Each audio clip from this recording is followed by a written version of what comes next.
Hi everyone, welcome to Lavanya foods and fashion. ఈ రోజు మన వీడియోలో రెసిపీ వచ్చేసి మామిడికాయ పులిహార.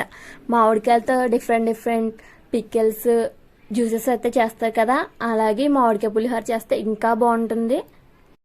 చిన్నపిల్లల నుండి పెద్దవారి వరకు మామిడికాయ అంటే చాలా మందికి ఇష్టం కదా, అది కూడా ఈ సీజన్లో దొరికే ఈ మామిడికాయతో పులిహార అంటే ఇంకా బాగుంటుంది.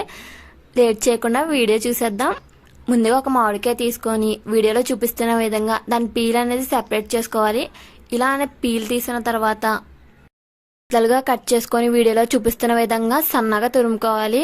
మామిడికాయ అనేది సన్నగా తురుముకుంటేనే టేస్ట్ అనేది బాగా వస్తుంది.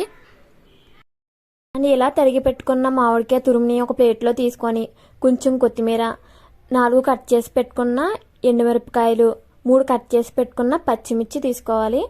అండ్ నెక్స్ట్ వచ్చేసి వీడియోలో చూపిస్తున్న విధంగా కొన్ని పల్లీలు, ఆవాలు, శనగపప్పు, మినప్పప్పు తీసుకోవాలి.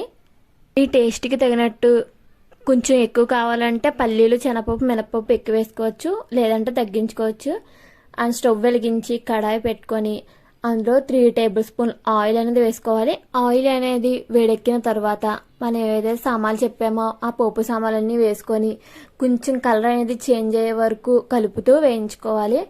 మధ్య మధ్యలో చూసుకోవాలి, ఎందుకంటే బేగా మాడిపోతాయి కాబట్టి 3-4 టైమ్స్ కలుపుతూ మీడియం ఫ్లేమ్లో ఉడికించుకోవాలి. ఇలా ఉడికిన తర్వాత కొంచెం కరివేపాకు, ఏదైతే చెప్పామో ఎండుమిర్చి వేసుకోవాలి. ఇవి కొంచెం కలర్ అనేది చేంజ్ అయ్యాక 1/2 టీ స్పూన్ పసుపు అనేది వేసుకోవాలి.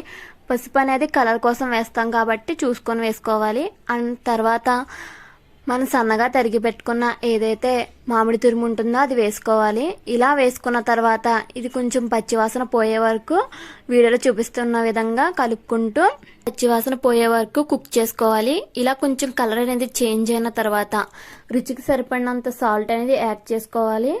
ఇలా సాల్ట్ అనేది యాడ్ చేసుకున్న తర్వాత వీడియోలో చూపిస్తున్న విధంగా కలుపుకోవాలి. ఇలా కలిపిన తర్వాత ఏదైతే రైస్ మన క్వాంటిటీని బట్టి వేసుకోవాలి. ఇలా రైస్ వేసుకొని వీడియోలో చూపిస్తున్న విధంగా రైస్కి మొత్తం మసాలాలని పట్టే విధంగా మిక్స్ చేసుకోవాలి. ఇప్పుడు మంట అనేది హై ఫ్లేమ్లో పెట్టుకొని ఉడికించుకోవాలి. వైట్ రైస్ అనేది అసలు కనిపించకుండా వీడియోలో చూపిస్తున్న విధంగా మొత్తం రైస్కి అన్ని పట్టే విధంగా కలుపుకోవాలి. ఇప్పుడు కూడా మనం సాల్ట్ అనేది చూసుకొని వేసుకోవచ్చు. కొంచెం రుచి చూసి సాల్ట్ అనేది తక్కువైతే మంట అనేది హై ఫ్లేమ్లో పెట్టుకొని సాల్ట్ అనేది యాడ్ చేసుకోవాలి. సాల్ట్ కరిగే వరకు కలుపుకున్న తర్వాత సర్వింగ్ ప్లేట్లో తీసుకొని సర్వ్ చేసుకుంటే మన ఎమ్మి మ్యాంగో పులిహోర రెడీ అయిపోతుంది. ఇలాంటి మరిన్ని వీడియోల కోసం please like and subscribe my YouTube channel. ఇంకా మీకు కుకింగ్ వీడియోస్ కావాలంటే కింద కామెంట్ సెక్షన్లో మీకు ఏమేమి వంటకాలు కావాలో కామెంట్ చేయండి.